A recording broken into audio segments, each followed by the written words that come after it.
Bonjour à tous.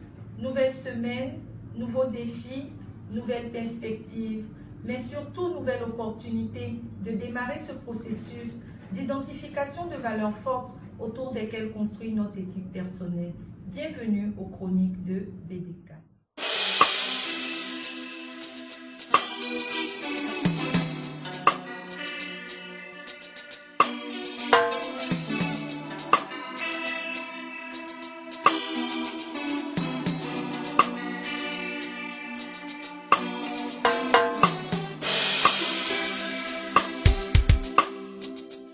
Aujourd'hui, dans le cadre de notre chronique hebdomadaire, nous allons nous intéresser au pouvoir des mots et à la nécessité de savoir les manier avec précaution à travers l'histoire du porteur d'eau et de sa jarre abîmée. C'est l'histoire d'un porteur d'eau qui disposait de 2 grandes jarres qu'il utilisait pour livrer de l'eau à ses clients et obtenir ainsi les ressources pour subvenir aux besoins de sa famille. Après plusieurs années de bons et de loyaux services, tandis que sa première jarre conservait la totalité de sa cargaison, la seconde jarre, quant à elle, perdait la moitié de son précieux liquide en raison d'une fissure qui était apparue sur le côté. Attristé et peiné par sa contre-performance qui ne lui permettait pas de déployer la pleine mesure de ses potentialités d'une part, et s'imaginant le préjudice financier qu'elle faisait subir à son propriétaire, dont les efforts finalement n'étaient pas valorisés, notre jarre tomba dans une dépression profonde.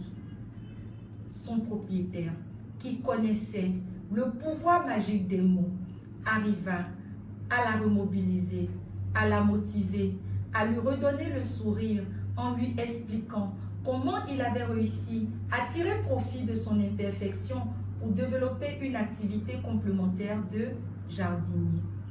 Oui, grâce à la justesse et à la bonté de ses mots, le propriétaire réussit à remotiver et à regalvaniser sa jarre.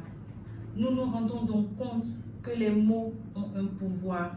Quand ils sont justes et bons, ils sont capables d'inspirer, de motiver et de pousser à l'action. A contrario, quand ils sont blessants, toxiques, porteurs de jugements de valeur construits sur la base de préjugés, quand ils sont porteurs de critiques acerbes et non justifiées, ils peuvent déstabiliser, blesser, provoquer des blessures morales plus profondes que des blessures physiques. Cela doit donc nous emmener à faire attention à nos mots, qui sont aussi beaux et fragiles qu'un cristal, car une fois lancés, nous ne serons plus jamais capables de les rattraper. Apprenons donc à utiliser et à manier avec amour et générosité nos mots, et en nous inspirant des éléments de la nature qui offrent à l'humanité sans compter le meilleur de ce que Dieu a bien voulu mettre à leur disposition. Nous pouvons donc regarder comment le jour nous fait bénéficier de sa lumière, comment le soleil nous fait bénéficier de son éclat, comment les fleurs nous font bénéficier de leur doux parfum, comment l'abeille nous fait bénéficier de son savoureux miel. Et nous, en tant qu'êtres humains, que sommes-nous prêts à offrir sans si et sans mais à l'humanité?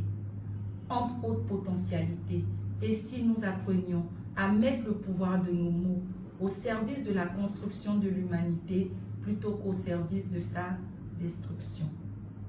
Et pour terminer, je voudrais nous inviter à méditer ce proverbe tchadien qui dit, et je cite, « La franchise ne consiste pas à dire tout ce que l'on pense, mais à penser tout ce que l'on dit. » Merci de votre aimable attention et à la semaine prochaine pour une nouvelle chronique.